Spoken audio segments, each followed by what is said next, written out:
இன்னைக்கு தமிழக வெற்றி கழகம் அவங்களுடைய 2வது ஆண்டு துவக்கத்தில் விழா நடந்திருக்கு. சகோதரர் விஜய் அவர்கள் பேசும் பொழுது மத்திய அரசு மாநில அரசு ரெண்டையும் குறை சொல்லியிருக்கிறாங்க. வாட் ப்ரோ, ஒய் ப்ரோ, ஏன் ப்ரோ நீங்க உங்களுக்குள்ள எல்கேஜி பசங்க மாதிரி சண்டை போட்டுக்கிறீங்க.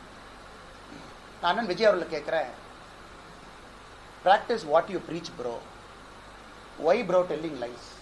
இது சகோதரர் விஜய் அவர்களுக்கு நான் சொல்றேன், உங்க குழந்தைக்கு 3 மொழி, நீங்க நடத்துகின்ற விஜய் வித்யாசிரம் பள்ளியில 3 மொழி, ஆனா தமிழக வெற்றி கழகத்தினுடைய தொண்டர்கள் குழந்தைங்களுக்கு 2 மொழி. What bro, practice what you preach bro. அதாவது சொன்னதை நீங்க என்ன வாழ்க்கையில் நடந்துக்கிறீங்களோ அதே மாதிரி செய்யுங்க ப்ரோ அப்படின்னு விஜய் அவர்களுக்கு தமிழக பாரதிய ஜனதா கட்சி சார்பாக இந்த நேரத்தில் நான் வலியுறுத்துகின்றேன். அதே நேரத்தில் கையெழுத்து இயக்கம் கெட் அவுட், கெட் அவுட்னு ஆரம்பிக்கிறாரு. பிரசாந்த் கிஷோர் விஜய் அவரை பார்த்து கெட் அவுட்னு அவரே சொல்றாரு. இதோட ஆச்சரியம் இந்தியாலே பார்த்ததில்லை. கெட் அவுட் ஆரம்பிச்சு ஒரு நிமிஷத்துல அருமை அண்ணன் பிரசாந்த் கிஷோர் அவர்கள் பக்கத்தில் இருக்கிறாங்க. எல்லாம் கெட் அவுட்னு கையெழுத்து போடுங்க. உன்னை ஆதவ அர்ஜுன் அவர் கையெழுத்து போடுறாரு, அண்ணன் புஷி ஆனந்த் அவர் கையெழுத்து போடுறாரு. உன்னை பிரசாந்த் கிஷோர் அவர் நான் கெட் அவுட்னு சொல்லிட்டு கையெழுத்து போடாமல் எஸ்கேப் ஆகி போயிட்டார். அதனால இந்த கெட் அவுட் ஆரம்பித்த 30 செகண்ட்லயே இந்த கெட் அவுட்டுக்கான என்ன மரியாதை என்பது விஜய் அவர்களுக்கு ஆலோசனை சொல்லக்கூடிய சகோதரர் பிரசாந்த் கிஷோர் அவருடைய நடவடிக்கை நமக்கு காண்பித்து கொடுத்துருச்சு. அதனால இந்த கெட் அவுட் இதெல்லாம் ஒரு காரணத்திற்காக இருக்க வேண்டும். எங்கேயும் யாரும் எந்த மொழியும் திணிக்கல. அதனால practice what you preach bro, what bro, நீங்களே ப்ரோன்னு பொய் சொல்லாமா ப்ரோ. அதனால அருமை சகோதரர் விஜய் அவர்கள் இதை செய்ய வேண்டாம் என்று அன்போடு வலியுறுத்தி, அதன் பிறகு பத்திரிகை நண்பர்களுக்கு கேள்வி இருக்கும். கேள்வி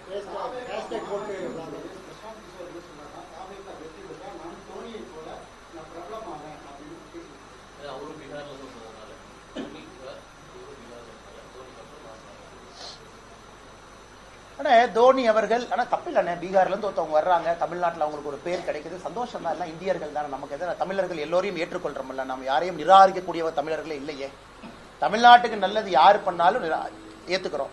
பிரசாந்த் கிஷோர் அண்ணுக்கு ஒரே ஒரு கேள்வி, ஏனே டிஎம்கேவை கொண்டு வந்து உட்கார வச்சுங்க, நீங்க இவ்வளவு பேச்சு பேசுறீங்க, நானும் தோனியை போல் புகழ் பெற வேண்டும், நானும் பீகார் ஜார்க்கண்ட்ல இருந்து வந்திருக்கேன்னு சொல்ற பிரசாந்த் கிஷோர் அண்ணன் எதற்காக திராவிட முன்னேற்ற கழகத்தை கொண்டு வந்து ஆட்சியில் அமர்த்தீங்க? அதற்காக மக்கள் எப்போதும் உங்களை மன்னிக்க மாட்டாங்க, அது உண்மை. தனிப்பட்ட முறையில் உங்களுக்கும் எங்களுக்கும் என்ன பிரச்சனை? தனிப்பட்ட முறையில் இன்னொரு மாநிலத்திலிருந்து வர்றீங்க, தமிழ்நாடு நன்றாக இருக்க வேண்டும் என்று எந்த வேலையை நீங்க செஞ்சாலும் இந்தியாவில் யாராக இருந்தாலும் தமிழர்கள் திரும்ப அந்த மரியாதையை கொடுக்கத்தான் போறாங்க. கிளாசிக் உதாரணம் தோனி அவர்கள். மொழி தெரியாம வந்தாங்க, சென்னை சூப்பர் கிங்ஸ் ஆடினாங்க, முழு தமிழ்நாடும் நம்முடைய வீட்டு பிள்ளையாக ஏற்றுக்கொண்டிருக்கின்றோம். அதனாலதான் ஏற்றுக்கொண்டு நினைக்காதீங்க, நல்லது பண்ணுங்க, எல்லோரும் ஏற்றுக்கொண்டு. வன்மையா கண்டிக்கிறேங்கன்னா, குமுதம் நிருபர் அந்த புகைப்படத்தை பார்த்தேன். அதனாலதான் நாம செக்யூரிட்டியே கொடுத்தோம். இந்த பேரா நீங்க லாஸ்ட் டைம் கேட்டீங்க, எதுக்கு சென்ட்ரல் செக்யூரிட்டி கொடுத்தீங்க, அந்த பஞ்சாயத்து வரக்கூடாதுன்னு. அதனால தயவு செய்து சென்ட்ரல் கவர்மெண்ட் செக்யூரிட்டி சிஆர்பிஎஃப் பயன்படுத்துங்க. ஹைலி ட்ரெயின்டு, ரொம்ப நாசூக்கா நாகரிகமா நடந்துக்குவாங்க. அவங்கள விவிஐபி பெட்டாலியன்ல இருந்து வர்றாங்க. இந்த சிஆர்பிஎஃப் செக்யூரிட்டி யாரு நம்முடைய சகோதரர்கள் வர்றாங்களோ அவங்க ஸ்பெஷலி ட்ரெயின்டு, ஒரு கிரௌடை ஹேண்டில் பண்ணணும், அதே மரியாதையோடு நடத்தணும், வரக்கூடிய மக்களுக்கு மரியாதை கொடுக்கணும், பத்திரிகை நண்பர்களுக்கும் அந்த மரியாதை சுதந்திரம் கொடுக்கணும் அப்படிங்கிற ட்ரெயின் ஆனவங்க. அதனாலதான் உங்களுக்கு அது கொடுத்துருக்கனால நான் பவுன்சர்ஸ் எல்லாமே நான் தவறா சொல்லல, அவங்களுக்கு தெரியாது, செய்தியாளர்களாலும் கூட சில இடத்துல தெரியாதனால இது வன்மையா கண்டிக்க வேண்டிய விஷயம். அதனால தயவு செஞ்சு கவனம் கொடுங்க. ஏன்னா நீங்க பத்திரிகைங்கிறீங்க, பத்திரிகை வரணுங்கிறீங்க, முதலா வரணுங்கிறீங்க. பாரதிய ஜனதா கட்சியும் முதல் நிகழ்ச்சி பத்திரிகையாளர் சந்திப்பு நடத்தி தான் பிள்ளையார் சொல்லி போட்டு தான் கட்சி அலுவலகத்தையே நம்ம திறந்து வைக்கிறோம். அந்த அளவுக்கு பத்திரிகையாளர் மீது நம் நம்பிக்கை கொடுக்கும் பொழுது, மரியாதை கொடுக்கும் பொழுது நம்முடைய நடத்தையும் அப்படி இருக்க வேண்டும் என்று சொல்லிக் கொள்கிறேன்.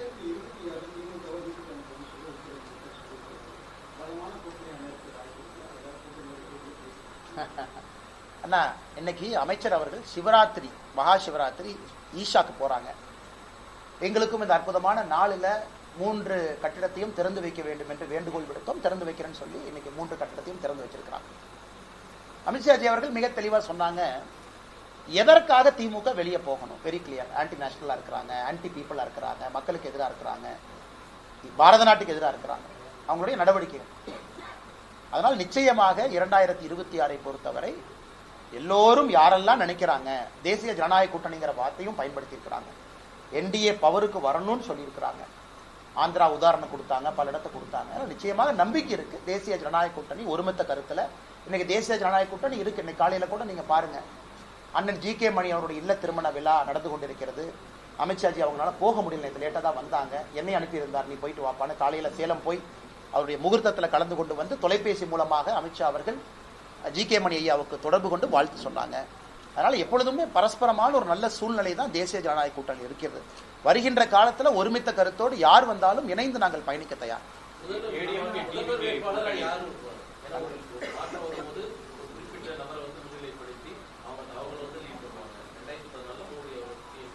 நியாயமான கேள்வி அண்ணன், நியாயமான கேள்வி அண்ணன், நியாயமான கேள்விதான் அண்ணன். உங்களுடைய இன்டெலிஜென்ஸ் நான் குறைஞ்சு மதிப்பில்லை. மக்கள் எதிர்பார்ப்பாங்க யாரை நாங்கள் நம்புறது, யார் எங்களோட இருப்பாங்கன்னு. நேரமும் காலமும் இருக்கிறது. வரும்பொழுது கண்டிப்பாக நீங்கள் கேட்குற கேள்விக்கு நாங்கள் பதில் சொல்லணும். எலெக்ஷன் காலகட்டத்தில் சொல்லணும், எலெக்ஷனுக்கு முன்னாடி சொல்லணும். அதே நேரத்தில் பாரதிய ஜனதா கட்சி டெல்லி எல்லாம் நீங்கள் பார்த்துருக்கீங்க, பல இடத்துல கட்சி பிரதமர் அவர்களை முன்னிறுத்தி பிரதமருடைய ஆட்சியை கொண்டு வருவதற்காகத்தான் கட்சி பல இடத்துல போராடி கொண்டிருக்கின்றோம். அதுவும் பிஜேபியினுடைய மாடல். சரியான நேரத்தில் தலைவர்கள் பேசுவாங்க. ஆனா இன்னொரு கட்சி அவங்க கூட்டணி அவங்க எப்படி பயணம் பண்ணுவாங்க அப்படின்னு நான் சொன்னா அது தப்பா போயிருங்கன்னா, அந்தந்த கட்சியினுடைய தனிப்பட்ட விருப்பு வெறுப்பு அவங்க முடிவு செய்யும். ஆனா இன்னைக்கு என்டிஏ இருக்கு, வலிமையா இருக்கு, ஸ்ட்ராங்கா இருக்கு, வளர்ந்துகிட்டு இருக்கு. எல்லாரும் பாசத்தோடு ஒன்றா இருக்கும். வருகின்ற காலத்துல ஒருமித்த கருத்தோடு நீங்க பாப்பீங்க என்டிஏ என்கின்ற வார்த்தை. ஆனா அது சொல்றதுக்கான நேரமும் காலமும் இன்னும் நிறைய இருக்கு. எலெக்ஷனுக்கு ஏதோ ஒரு காலம் இருக்கு. அதனால திமுகவை வீட்டுக்கு அனுப்பணும் தெளிவா சொல்லியிருக்கிறாங்க. என்டிஏ பவருக்கு வரணும் தெளிவா சொல்லியிருக்கிறாங்க. அதைத்தான் நம்ம எல்லோரும் சொல்லுகின்றோம். பாரதிய ஜனதா கட்சி இன்னைக்கு என்டிஏ நம்ம பார்ட்னர் ஸ்ட்ராங்கா இருக்கிறாங்க. அதனால வருகின்ற காலத்துல பாப்பீங்க. அண்ணே டைம் இருக்கு, நேரம் இருக்கு, காலம் இருக்கு. ஒருமித்த கருத்தோடு இருக்கணும்.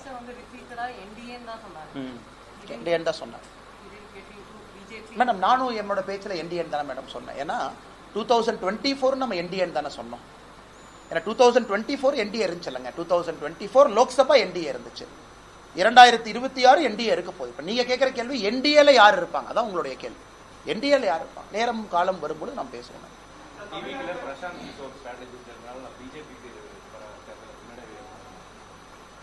அண்ணே நான் யாரை பற்றியும் நான் தப்பாக சொல்கிற ஆள் இல்லைங்கன்னா, எல்லோரும் ஒரு ஸ்ட்ராட்டஜிஸ்ட்டுக்குன்னு ஒரு ஸ்ட்ரென்த் இருக்குது, பவர் இருக்குது. அது பிரசாந்த் கிஷோர் அவர்களாக இருக்கட்டும், தமிழகத்தில் சுனில் கண்டுகுலுன்னு ஒருத்தர் இருக்கார் அவராக இருக்கட்டும். இவங்க எல்லாருமே நான் எப்பவுமே வெளியிருந்து பார்க்கக்கூடிய ஆளுமைகள். நிறைய அவங்களுக்கு அரசியல் தெரியும். நான் சும்மா போகிற போக்கில் அப்படியே தேரை வாரி அரைக்க விரும்பலை, தெரியும். அதே நேரத்தில் எந்த அளவுக்கு தெரியும் அது எனக்கு தெரியாது. ஏன்னா நாம களத்தில் இருக்கோம், கூட இருக்கோம், கீழே இருக்கோம், சுற்றிக்கிட்டு இருக்கோம். நமக்கு எந்த அளவுக்கு தெரியும், அவர்களுக்கு எந்த அளவுக்கு தெரியும். ஒரு டீம் போட்டு வேலை பார்க்குறீங்க. இந்தியாவில் இருக்கக்கூடிய எல்லா பசங்களையும் ரெக்ரூட் பண்ணி தமிழ்நாட்டில் வேலை பாருன்னு டீம் வச்சிருக்காங்க. ஸோ அந்த பசங்களுக்கு எந்த அளவுக்கு தெரியும் எனக்கு தெரியாது. அதனால யாரையும் நான் குறைச்சி மதிப்பிடல. அதே நேரத்தில் களத்தில் இருக்கக்கூடிய ஒரு தொண்டனையும் தலைவனையும் குறைச்சி மதிப்பிடாதீங்கிறத நான் ஸ்ட்ராட்டஜிஸ்ட்டை சொல்றேன். ஏன்னா ஒரு ஸ்ட்ராட்டஜிஸ்ட் அரசியல் களத்தில் இறங்கும் பொழுதுதான் அந்த ஸ்ட்ராட்டஜிஸ்டுக்கு ஒரு பிரச்சனை இருக்கும். பீகார் கடுமையான அரசியல் களம், எளிதான ஒரு களம் இல்லை. ஜாதி அரசியல் நிறைந்திருக்கக்கூடிய களம். பிரசாந்த் கிஷோர் அவர்கள் அங்கே போயிருக்கிறாங்க, நின்னாங்க. நான் யாரையும் குறைச்சலாம் மதிப்பில். வருகின்ற காலத்தில் பிரசாந்த் கிஷோர் அவர்கள் வளர்வார்களா, ஜனசுராஜ் வளருமான்னு தொடர்ந்து பார்க்கணும். ஆனால் இந்த முறை நடக்கக்கூடிய பீகார் தேர்தலையும் என்டிஏ தான் ஜெயிக்க போகுது. எழுதி வச்சுக்கங்க. NDA will win. பிஜேபி கடந்த முறை போல பெரிய அளவில் பிஜேபி அங்கே எம்எல்ஏக்களை பெறப்போம். இன்னைக்கு நான் சொல்றது எழுதி வச்சுக்கங்க. தமிழ்நாட்டுக்கு முன்னாடி நடக்கத்தான் போகுது. களத்தில் பிரசாந்த் கிஷோர் அவருடைய ஜனசுவராஜ் இருக்கத்தான் போகுது. தமிழ்நாடு எலெக்ஷனுக்கு முன்னாடியே நீங்க பார்க்கத்தான் போறீங்க. பிரசாந்த் கிஷோருடைய கட்சி இருக்கும், பிஜேபி இருக்கும், யார் அதிகமாக ஜெயிப்பாங்கன்னு பாருங்க. அதனால் லாங் ஸ்டாண்டிங்கா பாலிடிக்ஸ்ல நிக்கணும். 10 ஆண்டுகள் 20 ஆண்டுகள் கழிச்சு சில பேருக்கு வாய்ப்பு வரும். அதனால எல்லோருக்கும் நான் வாழ்த்துக்களை தெரிவிச்சுக்கிறேன். ஸ்ட்ராட்டஜிஸ்ட் வந்தனால கேம் மாறும். கோச் முக்கியமா, கேப்டன் முக்கியமா, பிளேயர் முக்கியமான? எப்பொழுதுமே player first, captain second, coach third, spectator fourth.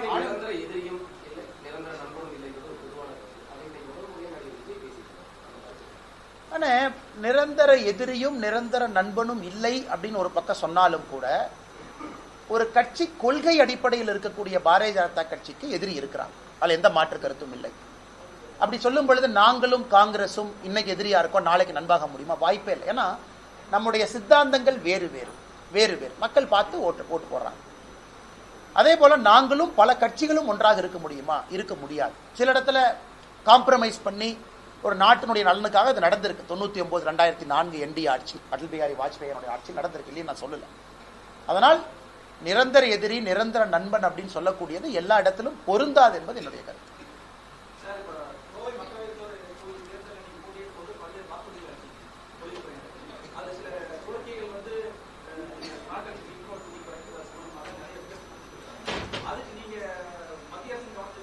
கொண்டு போறோம்னா பண்ணிட்டே இருக்கோம்.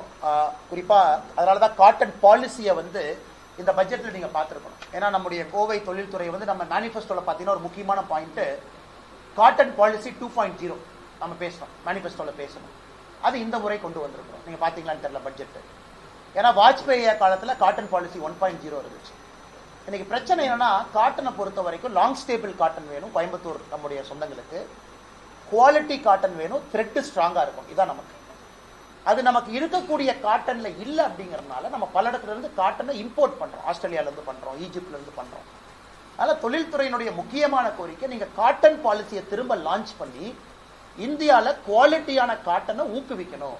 ஏன்னா இந்தியால எந்த பகுதி கஷ்டப்படுதோ இல்லையோ திருப்பூர் கோயம்புத்தூருக்கு தான் லாங் ஸ்டேபிள் காட்டன் வேணும். டிஷர்ட்ல இருந்து குவாலிட்டி, ஏன்னா எக்ஸ்போர்ட்ஸ் எல்லாமே லாங் ஸ்டேபிள் காட்டன். ஸோ சொன்னபடி எங்களுடைய தேர்தல் வாக்குறுதியில இந்த பட்ஜெட்ல அம்மா நிர்மலா சீதாராமன் அவங்க கொண்டு வந்திருக்கிறாங்க. ஒரு விஷயம். இரண்டாவது, நம்முடைய இம்போர்ட்டை பொறுத்த வரைக்கும் பல இடத்துல ரேஷனலைசேஷன், குறிப்பா பங்களாதேஷ்ல இருந்து வரக்கூடிய உள்ளாடைகள், திருப்பூராக இருக்கட்டும், கோயம்புத்தூராக இருக்கட்டும், ஈரோடு இந்த பகுதி உள்ளாடைகள் பார்த்தீங்கன்னா மிக மிக கடுமையாக நம்முடைய director general of foreign trade DGFT கடுமையான நடவடிக்கை, ரவுண்ட் ட்ரிப்பிங். நம்முடைய மெயின் பிரச்சனை பங்களாதேஷ்ல இருந்து வர்றாங்கன்னு சொல்றதை விட வேற நாட்டில இருந்து பங்களாதேஷுக்குள்ள போய் தமிழ்நாட்டுக்குள்ள பங்களாதேஷா வர்றாங்க அப்படிங்கறது நம்முடைய பிரச்சனை. அது இந்த ஆண்டுக்கு நீங்க பாத்தீங்கன்னா DGFT மிக கடுமையாக, பியூஷ் கோயல் அவர்களுடைய அமைச்சரவை கடுமையான நடவடிக்கை எடுத்திருக்கிறாங்க. பல பேர் தொழில்துறை நம்மை பாராட்டி இருக்கிறாங்க. இதுவும் நாம தேர்தல் வாக்குறுதியை கொடுத்திருக்கோம், தொடர்ந்து செய்வோம். அதே போல மூன்றாவது நாம் கொடுத்திருப்பது FTA, ஃப்ரீ ட்ரேட் அக்ரிமெண்ட். ஏன்னா இன்னைக்கு நம்ம காட்டன் இதெல்லாம் பேசுறத விடங்கன்னா இங்க இருக்கக்கூடிய எக்ஸ்போர்ட்டர்ஸ்க்கு 5 மடங்கு எக்ஸ்போர்ட்டை வளர்க்கணும். அதுக்கு ஒரே வாய்ப்பு யூகேல இருந்து வரக்கூடிய FTA வேகமா சைன் பண்ணணும். அதற்கு தினமும் பியூஷ் கோயல் அவங்க சொல்லிட்டு இருக்காங்க எங்க இருக்கு எங்க போகுதுன்னு. உறுதியாக மிக வேகமாக FTA யூகேவோடு கையெழுத்திடப்படும் பொழுது இந்தியாவில் அதிகமாக பயன்பெறக்கூடிய பகுதி திருப்பூரும் கோயம்புத்தூருமா இருக்கும். ஏன்னா நேரடியா அவங்களுடைய எக்ஸ்போர்ட் எண்ணெய் பொறுத்தவரை 3 to 5 மடங்கு depending on the variety of export, medical textile, normal T-shirts, அதுவும் அதிகமாக. ஒரு கோரிக்கை எண்ணெயை பத்தி சொன்னோம், நேஷனல் இன்வெஸ்டிகேஷன் ஏஜென்சி, அது அமித்ஷாஜி அவர்கள் எங்களுடைய கோரிக்கை ஏற்று அதற்கான பரிசீலனை இருக்கு.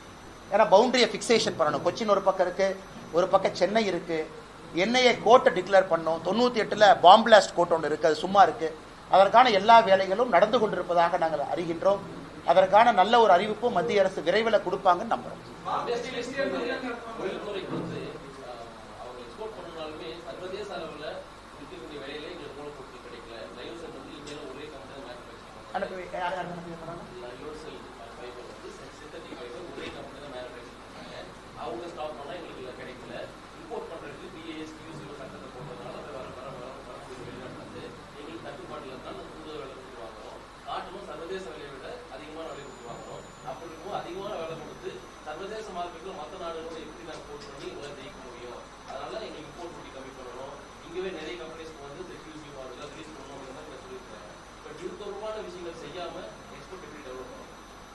ஓகே, நீங்க சொன்ன கேள்விக்கு நேரடியா பதில் சொல்றாங்கன்னா, கோயம்புத்தூர் பகுதியை சார்ந்த குறிப்பாக ரயன் சிந்தட்டிக் ஃபைபர்ல இருக்கக்கூடிய நம்பர் 1, நம்பர் 2, நம்பர் 3 இந்த நிறுவனங்கள்லாம் நம்முடைய நிதியமைச்சர் அவங்கள சந்திக்க வச்சோம்.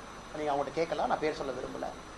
அப்ப 2 பிரச்சனைகள் முக்கியமா அவங்க நம்முடைய நிதியமைச்சர் முன்னாடி வச்சாங்க. முதல் பிரச்சனை என்னன்னாங்கன்னா, இன்னைக்கு இந்தியாவில் உற்பத்தி ஆகக்கூடிய சிந்தட்டிக் ஃபைபர் குறைவா இருக்கு. சில கம்பெனிகள் மட்டும்தான் உற்பத்தி பண்றாங்க. இந்தோனேஷியா, குறிப்பாக இந்தோனேஷியா, ஈஸ்ட் ஏஷியால இருந்து சிந்தட்டிக் ஃபைபர் இந்தியாக்குள்ள வந்து டம்ப் பண்றாங்க. நமக்கு இந்தியாக்குள்ளேயும் சிந்தட்டிக் ஃபைபர் உற்பத்தி ஆகணும், ரயன் மாதிரி ஃபைபர் உற்பத்தி ஆகணும். அதே நேரத்தில் இந்தோனேஷியால இருந்து டம்ப் பண்றவங்களையும் ஆன்டி டம்பிங் டியூட்டியோ இம்போர்ட் டியூட்டியோ போட்டு நாம் அதை குறைப்பதற்கான முயற்சி எடுக்கிறோம். இவங்க ஆர்குமெண்ட் என்ன, ஒரே நேரத்தில் குறைச்சிட்டீங்கன்னா இந்தியால பற்றாக்குறை இருக்கும் பொழுது நாங்க எங்கிருந்து வாங்குவோம், நேரா இது விலை ஏறிடுது. அப்ப எங்கனால ஆர்டிபிஷியல் ஃபைபரை வச்சு செய்ய முடியல. அதற்கான எல்லா முயற்சியும் நிதியமைச்சர் எடுக்கிறாங்க. நான் கம்பெனியினுடைய பேரை சொல்ல விரும்பலீங்கன்னா அதற்கான எல்லா முயற்சி. ஏன்னா இந்தியால கண்ட்ரோல் 2 கம்பெனி கையில தான் இருக்கு. only 2 companies own that market share. அப்ப அவங்களையும் கண்ட்ரோல்ல வைக்கணும். இந்தோனேஷியா போன்ற நாட்டில் இருக்கக்கூடியவங்களுக்கு வாய்ப்பு கொடுக்கணும்.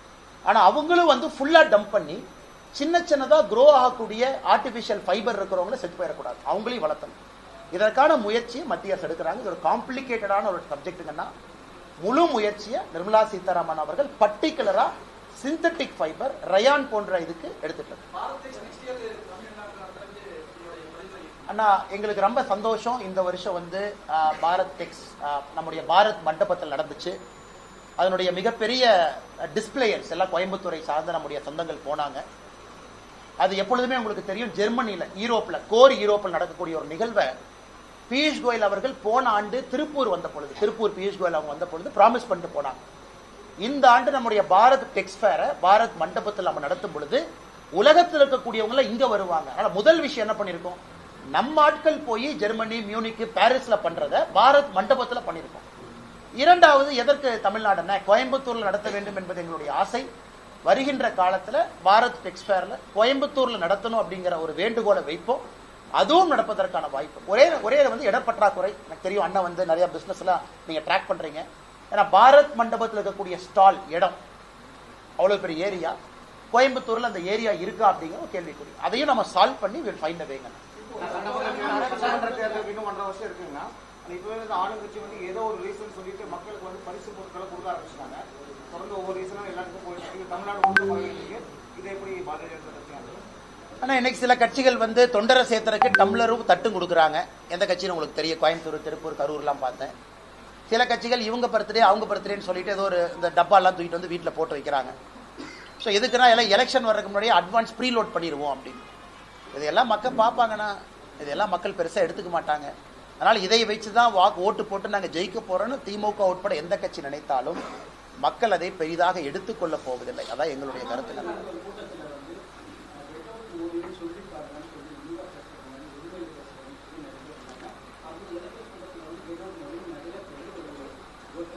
அதுக்கு பதிலடி அதான் நான் என்ன சொன்னேன், உதயநிதி ஸ்டாலின் அவர்கள் சொல்லணும்.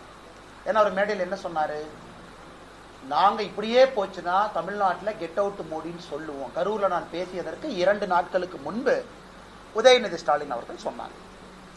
அடுத்த நான் மேடையில் கல்வித்துறை அமைச்சர் அன்பில் மகேஷ் பொய்யாமொழி என்னை பேசின ஒருமையில பேசினதை பார்த்தீங்கன்னாலே அதை நீங்க பார்க்கணும். ஒரு கல்வி அமைச்சர் ஒரு பேட்டை ரவுடியா பேசினார்னா எப்படி? அந்த வீடியோ எனக்கு உங்களுக்கு காட்டுறேன். என்னை பத்தி கல்வி அமைச்சர் பேசியிருப்பார் ஒரு 7 நிமிஷம். அன்பில் மகேஷ் பொய்யாமொழி பேட்டை ரவுடி அந்த மாதிரி பேசினார். பேட்டை ரவுடி அன்பில் மகேஷ் பொய்யாமொழி ஒரு கல்வி அமைச்சர் ஒருத்தரை பத்தி எப்படி பேசலாம், தமிழ்நாட்டில் கூடிய குடிமகன், அதெல்லாம் நீங்க பார்க்கணும், ரொம்ப முக்கியம். அதனாலதான் தெளிவா கரூர் மேடையில சொன்னேன், முதல் 50% அண்ணாமலையா பேசுறேன், அடுத்த 50% திராவிட கட்சிகள் பாணியில அவங்களுக்கு பதில் சொல்ல போறேன். அதனால தாய்மார்கள் யார் என்னை தப்பா நினைச்ச கூடாது பேச்சுல சொல்லிட்டு ஆரம்பிச்சோம். உதயநிதி ஸ்டாலினுக்கு என்ன சொன்னோம், நீங்க சொன்னீங்கல்ல சொல்லி பாருங்க. அவருக்கு பயம், சப்போர்ட்டுக்கு 500 பேர்த்த கூட்டு வந்துட்டார். அவர் தனியா சொன்னா மாட்டிக்குவாங்க. 500 சின்ன பசங்களை பின்னாடி உட்கார வச்சுட்டு எல்லாம் கெட் அவுட் மோடின்னு சொல்லுங்க அப்படின்னு. அந்த சின்ன பசங்க இளைஞரணின்னு சொல்லிட்டு அவங்க பின்னாடி உட்காந்து திமுக கெட் அவுட் மோடினா அதுக்கு பதிலடி என்ன, 24 மணி நேரம் டைம் கொடுக்கும். கெட் அவுட் மோடின்னு எல்லாம் சொல்லுங்க. இளைஞரணி, டிஎம்கே அபிஷியல் ஐடி விங்கு எல்லாம் இணைஞ்சு எல்லாம் கெட் அவுட் மோடின்னு ஹேஷ்டாக் போட்டேன். எவ்வளவுங்க, 2,80,000. அடுத்த 24 மணி நேரம் இல்லை, காலையில 6 மணிக்கு கெட் அவுட் ஸ்டாலின் ஆரம்பிச்சோம். 3:27க்கு 10வது லட்சம், 1 million. 6 AM to 3:31 PM, 3:27 PM 1 million, 10 லட்சம் கெட் அவுட் ஸ்டாலின். ஆனால் நாங்க இது வந்து ஒரு அளவுகோலா சொல்லிங்கன்னா உங்களுக்கு உங்க பாணியில நாங்க பதிலடி கொடுக்க ஆரம்பிச்சோம். இன்னைக்கு கையெழுத்து இயக்கத்தை பாருங்க எந்த அளவுக்கு மேசிவா பிஜேபி களத்தில் இருக்கும். மார்ச் 22 தேதியை குறிச்சு வச்சுங்க, திருச்சியில பாரதிய ஜனதா கட்சியினுடைய பொதுக்கூட்டம். தமிழகத்துல குறிப்பாக தமிழை வளர்க்கக்கூடிய மோடி அவர்களுக்கு நன்றி சொல்லி நடக்கக்கூடிய பொதுக்கூட்டத்தை பாரதிய ஜனதா கட்சி 22ஆம் தேதி திருச்சியில் நடக்க இருக்கிறோம். அந்த கூட்டத்தை பாருங்க, கிரவுண்ட்லயும் பாருங்க, சமூக வலைதளத்துல பாருங்க. திராவிட முன்னேற்ற கழகத்துக்கு ஈக்குவல்னு சொல்ல மாட்டோம், அவர்களை விட ஒரு படி மேல போய் நாங்க பதிலடி கொடுக்க ஆரம்பிச்சோம். இல்லாட்டி அவங்க திருந்த மாட்டாங்க, இப்படியே பேசுவாங்க, 29 பைசா மோடிம்பாங்க. அவர்களுக்கு அவங்க பாணியில பேசினா மட்டும்தான் அவர்களுக்கு புரியும். அதே மருந்து எடுத்து அவங்களுக்கு கொடுக்குறோம்.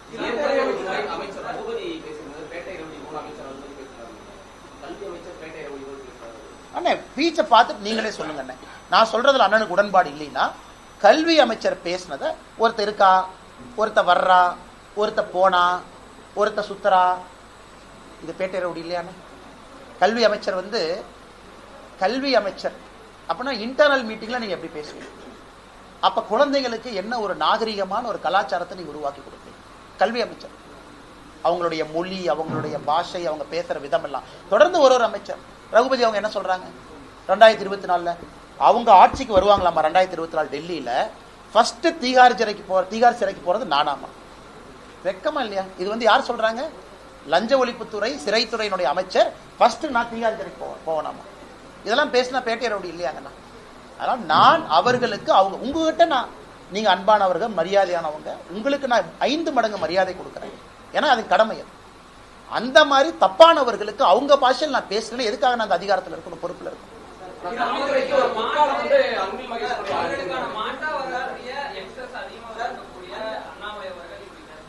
அண்ணா எல்லா யங்ஸ்டர்ஸும் நான் பேசினதை தப்புன்னு ஒருத்தர் கூட சொல்லிங்கண்ணா.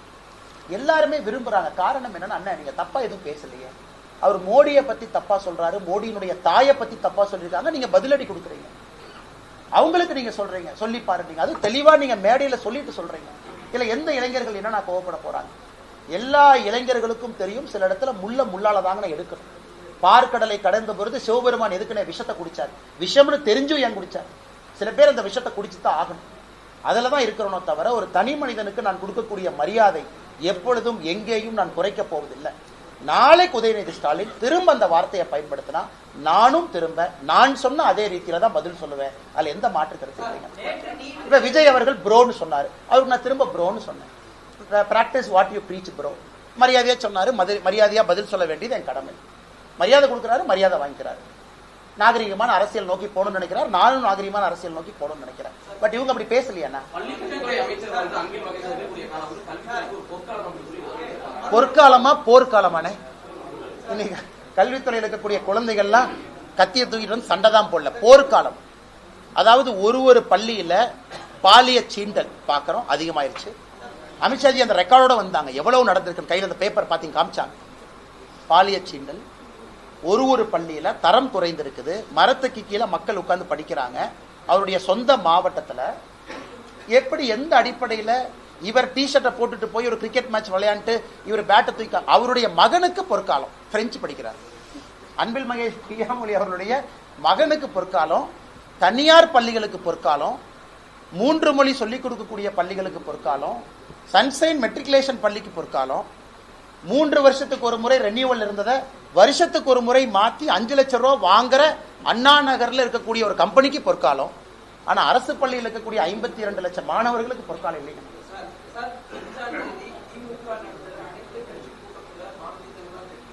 அண்ணா கலந்து கொள்ளும் கடிதம் எனக்கு தான் அனுப்பிச்சிருக்காரு. அண்ணாமலைன்னு போட்டு எனக்கு அனுப்பிச்சிருக்காரு. நீங்க வாங்கன்னு கூப்பிட்டுருக்காரு. கலந்து கொள்வோம் சொல்றதை விட நான் கேட்கிற முதல் கேள்வி என்னங்க ஐயா பிரச்சனைன்னு கேட்கிறேன். இன்னைக்கு நான் பதில் கடிதம் நாளை காலையில் எழுதுறேங்கண்ணா. ஐயா கடிதம் போட்டீங்க, இதெல்லாம் கருத்து சொன்னீங்க, பதில் பாருங்க ஐயா.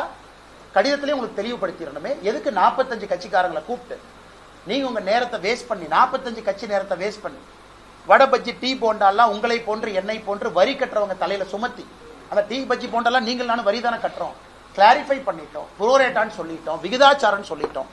அதை தாண்டி இல்லப்பா சும்மா வாங்க அந்த கிரிக்கெட் மேட்ச் விராட் கோலி பத்தி பேசணும்னா சும்மா போயிட்டு வரேன். விராட் கோலி இந்தியா பாகிஸ்தான் மேட்ச் நல்லா ஆடினாருன்னு முதலமைச்சர் சொன்னாலும் கேட்க போறேன். ஆனா டீலிமிட்டேஷன் பத்தி பேசுறதுக்கு என்னென்ன மேட்டர் இருக்கு?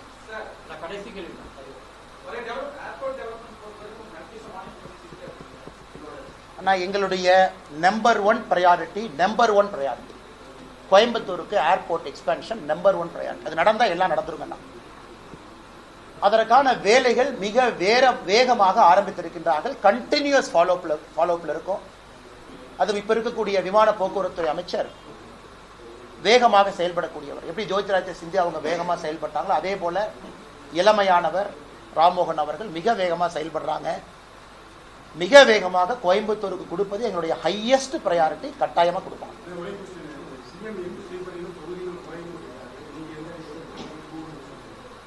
அண்ணா இல்ல மறுபடியும் எக்ஸ்பிளைன் பண்றேன். நல்லா கேட்டீங்க, எக்ஸ்பிளைன் பண்றேன். அண்ணா எனக்கு இந்தியாவுக்கு 543 சரி 540 விட்டுலாண்ணே. இன்னைக்கு 200 தொகுதின்னு வச்சுக்கலாம். 200 எம்பி இன்னைக்கு இந்தியாவில் இருக்கான்னு வச்சுக்கலாம். அது 20% இன்க்ரீஸ் ஆச்சுன்னா 240 எம்பி வருவாங்களாண்ணே. அமித்ஷாஜி என்ன சொல்றாரு, ஒரு மாநிலத்தில் 20% அதிகமா. புரோரேட்டா எல்லா மாநிலமும் விகிதாச்சார அடிப்படையில் இட் வில் இன்க்ரீஸ். எங்கேயும் யாருக்கும் தமிழ்நாடு 33% உயர்ந்துச்சு, ஆனா பீகார் 67% உயர்ந்துச்சு. அது நடக்காது. புரோரேட்டா எல்லாம் அப்படி இருக்கும் பொழுது இன்னும் பிரச்சனை இருக்கும். ஏன்னா இன்னைக்கு மேல என்ன கேட்கிறாங்க, 1 லட்சம் மக்கள் தொகைக்கு ஒரு எம்பி, 22 லட்சம் மக்கள் தொகைக்கு ஒரு எம்பி, 45 லட்சம் மக்கள் தொகைக்கு ஒரு எம்பியா, மறுபடியும் அது கண்டினியூ ஆகத்தானே போகும். அது 45 லட்சமா இருக்காது, 30 லட்சத்துக்கு ஒரு எம்பி, 17 லட்சத்துக்கு ஒரு எம்பி, 1,10,000 பேருக்கு ஒரு எம்பி. ஸோ விகிதாச்சார அடிப்படையில் இன்க்ரீஸ் ஆகிறதுனால யாருக்கும் அநியாயம் நடக்காது என்பதை தெல்ல தெளிவா சொல்லுங்க. பேசிக்கா சதர்ன் ஸ்டேட்ஸ்ல வந்து இப்போ வந்து MP representation is relatively less compared to the BIMARU states. So இதே situation will continue. Madam, no. Now you are making a new argument. Madam's argument is, we are only saying the current 543 is fixed on 1971 census, madam. So now new census conduct பண்ணதுக்கு அப்புறம் நாம இந்த புதிய ஒரு எண்ணிக்கையை fix பண்ண போறோம். அப்ப இருப்பது எல்லாம் ப்ரொபோர்ஷனேட்டா தான் உயரும். 543 might become 800, 850, 900. அந்த இன்க்ரீஸ் தான் ஒரு மாநிலத்தினுடைய இன்க்ரீஸ் அப்படின்னு சொல்லியிருக்கிறாங்க.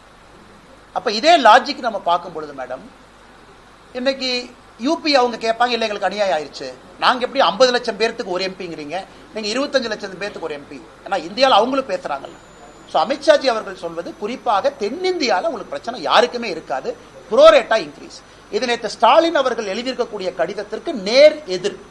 அதைத்தான் நேத்துல இருந்து கேட்கிறோம். யார் சொன்னாங்க ஐயா, யார் சொன்னாங்க ஐயா, யார் சொன்னாங்க ஐயா? கடைசி கேள்வினா கடைசி அண்ணா, எனக்கு வீகம் வகுப்பவங்க, எங்களுக்கு வீகம் வகுப்பவங்க 3 பேருங்கண்ணா. உண்மை சொல்லணும், முதல்ல தமிழ்நாட்டு மக்கள் அவங்கள்ட்ட போய் காது கொடுத்து கேட்கணும். 2வது கட்சி தொண்டர்கள், அவங்க கீழே இருந்து மேலே சொல்லணும். 3வது பத்திரிகை நண்பர்கள், மாறுபட்ட கருத்தா இருந்தாலும் எங்ககிட்ட ஆக்ரோஷமா நீங்க இந்த மாதிரி நடந்துக்கணும், மென்மையாகவும் நடந்துக்கணும், எங்ககிட்ட கருத்து சொல்லணும். இந்த 3 பேர்த்துக்கிட்டே டச்சில் இருந்தா எப்பொழுதுமே ஒரு மனிதன் நிதானமா இருப்பான். சில இடத்துல நீங்க சொல்ற கருத்து பிடிக்காம இருக்கலாம், ஆனா 3 கருத்தையும் காது கொடுத்து கேட்டா அந்த 3 பேர் எங்க 450 கோடி, 500 கோடி, 300 கோடி, 180 கோடி, எனக்கு அமௌண்ட்லாம் தெரியாதுன்னு, அதெல்லாம் கொடுக்கறதுக்கு எங்க பண்ணரு என்று முக்கியமாக நம்முடைய மத்திய உள்துறை கூட்டுறவுத்துறையினுடைய அமைச்சர் ஐயா அமித்ஷா அவர்கள் பேசியதை மறுபடியும் உங்கள்கிட்ட பத்திரிகையாளர் சந்திப்பில் பேச விரும்புகின்றோம். நாங்கள் ஏற்கனவே சொன்னது போல நம்முடைய மாநிலத்தினுடைய முதலமைச்சர் ஐயா ஸ்டாலின் அவர்கள் மார்ச் முதல் வாரத்தில் அனைத்து கட்சி கூட்டத்தை கூப்பிட்டுருக்காங்க. எதுக்கு? பாராளுமன்றத்தினுடைய மறுசீரமைப்புல தமிழகத்திற்கு அநியாயம் நடக்கும் போது யாரோ எனக்கு சொன்னாங்க, எனக்கு தகவல் கிடைச்சிருச்சு, அதனால் உடனடியாக எல்லாம் வாங்க 45 கட்சிகளை கூப்பிட்டுருக்காங்க. முதலமைச்சர் அவர்கள் தனிப்பட்ட முறையில் பாரதிய ஜனதா கட்சிக்கும் கடிதம் எழுதியிருக்கிறாங்க. அந்த கடிதம் நாங்கள் கிடைக்கப்பெற்றிருக்கின்றோம். எங்களுக்கு கடிதம் எழுதியதற்காக முதலமைச்சருக்கு முதல்ல நன்றியை தெரிவிச்சுக்கிறோம்.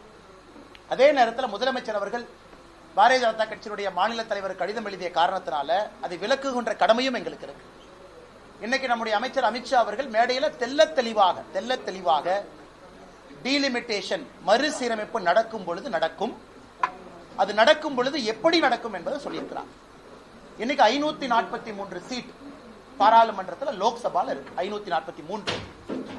இப்ப டீலிமிட்டேஷன் வரும்போது 543 என்ன சீட் வேணாலும் ஆகலாம், 600, 700, 800, 900 எந்த நம்பர் ஆனாலும் கூட விகிதாச்சார அடிப்படையில் புரோரேட்டா 543 உதாரணத்துக்கு 800க்கு வருது அப்படின்னா ஒரு மாநிலமும் அதே சதவீத அடிப்படையில் அதனுடைய எம்பிக்கள் சீட்டு உயரும். இன்னைக்கு இந்தியா முழுவதும் விகிதாச்சார அடிப்படையில் 543 20% உயருதுன்னா அதே புரோரேட்டா அதே விகிதாச்சார அடிப்படையில் எல்லா மாநிலத்தினுடைய சீட்டும் அதே அடிப்படையில் உயரும். தெல்ல தெளிவு. அப்படி இருக்கும் பொழுது ஜம்மு அண்ட் காஷ்மீர்ல பாத்தீங்கன்னா 1 லட்சம் பேருக்கு ஒரு எம்பி இருக்கலாம், உத்தரப்பிரதேசல 45 லட்சம் 49 லட்சத்துக்கு ஒரு எம்பி இருக்கலாம், தமிழகத்துல சில இடத்துல 25 லட்சத்துக்கு ஒரு எம்பி இருக்கலாம், அதாவது உயர்ந்த பின்பும் கூட. அதை தெல்ல தெளிவாக அந்த மைக் கொஞ்சம் ஆஃப் பண்ண சொல்லுங்க. அதை தெல்ல தெளிவாக நம்முடைய அமைச்சர் அமித்ஷா அவர்கள் விகிதாச்சார அடிப்படையில புரோரேட்ட அடிப்படையில தான் சீட்டுகளுடைய எண்ணிக்கை அதிகரிக்கும் என்று சொன்ன பிறகு இதை 2024 தேர்தல் பிரச்சாரத்தில் ஆந்திர பிரதேஷ் தெலங்கானால பாரத பிரதமர் நரேந்திர மோடி அவர்கள் காங்கிரசினுடைய எண்ணம் பலிக்காது, மக்கள் தொகை அடிப்படையில் நாங்கள் சீட்டை கொடுக்க போறோங்கிற எண்ணம் பலிக்காது என்பதையும் பிரதமர் அங்க தெளிவுபடுத்தியிருக்கிறார். ஆனால் முதலமைச்சர் அவர்களுக்கு நான் கேட்க விரும்புறேன், யாரு உங்களுக்கு சொன்னாங்க? இல்ல எனக்கு யாரோ சொன்னாங்க 848 சீட்டுன்னு சொன்னாங்க. யாரு சொன்னாங்க? தமிழ்நாட்டுக்கு 22 சீட் அதிகமாகணும், ஆனா 10 சீட்டு தான் அதிகமாக போகுது, 12 சீட்டு கம்மியாக போகுது. யாரு சொன்னாங்க? இன்னைக்கு மேடையில நாங்கள் தெளிவுபடுத்தி இருக்கின்றோம், நீங்க தெளிவு பண்ணுங்க, உங்களுக்கு இந்த தகவலை கொடுத்தது யார்? அப்படி நீங்க அந்த தகவலை யார் கொடுத்தாங்கன்னு சொல்லல அப்படின்னா ஒரு மாநிலத்தினுடைய முதலமைச்சர் தவறான ஒரு தகவலை மக்கள் மன்றத்தில் தெரிவிக்கலாமா? அனைத்து கட்சி கூட்டத்துக்கு அழைக்கலாமா அப்படிங்கிற கேள்வியும் பத்திரிகை அன்பர்கள் மூலமாக தமிழக மக்களுக்கு நாங்க வைக்கிறோம். இது முக்கியமானது, முதன்மையானது. மிச்சதெல்லாம் அமித்ஷாஜி அவருடைய பேச்சை நீங்க கேட்டீங்க. எந்த அளவுக்கு யூபிஏ காலகட்டத்தில் 2004 இருந்து 14 வரை நிதி கொடுத்திருக்கோம். நேரடி நிதி பகிர்வு, திட்டங்களுக்கு கொடுக்கப்பட்ட நிதி மோடி ஐயா காலகட்டத்தில் 5 மடங்கு உயர்ந்திருக்கிறது. நேரடி நிதி பகிர்வு யூபிஏ 10 வருஷத்துக்கும் மோடி ஐயா கொடுக்கக்கூடிய 5 வருஷத்துக்கும் devolution and grant in aid 5 மடங்கு உயர்ந்திருக்கிறது. அப்படி இருக்கும் பொழுது எப்படி மத்திய அரசு நிதி கொடுக்கவில்லை என்கின்ற குற்றச்சாட்டை ஏன் வைக்கிறீங்க அப்படிங்கிற கேள்வியும் அமித்ஷா அவர்கள் வைத்திருக்கின்றார். அதற்கான புள்ளி விவரம் எல்லாம் அமித்ஷாஜி கொடுத்தாங்க, அதை நீங்க பாத்தீங்க.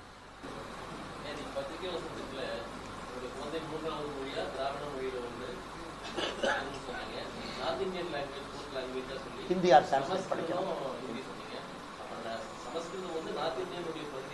இல்லைங்கண்ணா. இந்தியாவில் எல்லா நிலப்பரப்பில் இருந்தாலும் சமஸ்கிருத மொழி பேசுறவங்க கம்மியாக தான் இருக்கிறாங்க. ஏன்னா இன்னைக்கு நான் தொடர்ந்து சொல்வது சமஸ்கிருதத்தை விட நம்முடைய தமிழ் மொழி தொன்மையும் பழமையும் ரொம்ப அதிகம். இதை யோகி ஆதித்யநாத் அவர்கள் காசி தமிழ் சங்கத்தில், முதல் தமிழ் சங்கத்தில் யோகிஜி சொன்னாங்க, சிவபெருமானுடைய வாயிலிருந்து 2 மொழிகள் வந்துச்சு, தமிழும் சமஸ்கிருதமும். அவர் சொன்னது மித்தாலஜி அடிப்படையில். ஒரு தொன்மையான மொழி, என்னுடைய தொன்மையான மொழி, முதல் தொன்மையான மொழி தமிழ் நான் கத்துக்கிறேன். அதே நேரத்தில் இன்னொரு தொன்மையான மொழியும் என்னுடைய ஊரில் இருக்கும் பொழுது அதை பத்தியும் தெரிஞ்சுக்கிறேங்கிறது தப்பு இல்லையா? அதே போல ஹிந்தி, நார்த் இந்தியாவுக்கு போறீங்க, டெல்லி போறீங்க, பேசுறதுக்கு தெரிஞ்சுக்கணும். பக்கத்து மாநிலத்துக்கு கண்டிப்பா போகத்தான் போறீங்க. உறவினர்கள், நண்பர்கள், ஃப்ரெண்ட்ஸ், ரிலேட்டிவ்ஸ் எல்லாம் இருக்கிறாங்க. பெங்களூர்ல அவ்வளவு பேர், திருவனந்தபுரத்து, கொச்சின்ல இருக்காங்க, பாலக்காட்டுல அவ்வளவு தமிழர்கள் இருக்கிறாங்க. நம்மகிட்ட வந்து ஓட்டு போட்டுட்டு போறாங்க.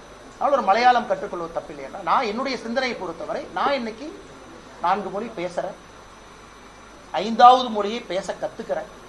படிப்படியா 26 வயசு வரைக்கும் 2 மொழி தான் தெரியும். கத்துக்க முயற்சி பண்ணும் பொழுது மொழி கற்றுக்கிறது அப்படிங்கிறது சாகர வரைக்கும் செய்யலான்னு தான் நான் சொல்றேன். ஏன் பள்ளியோட நிறுத்துறீங்க? என் குழந்தைகள் 3, 4 வளர்ந்துகிட்டே இருக்கு. நன்றிங்கண்ணா. Thank you for your time. Yes madam.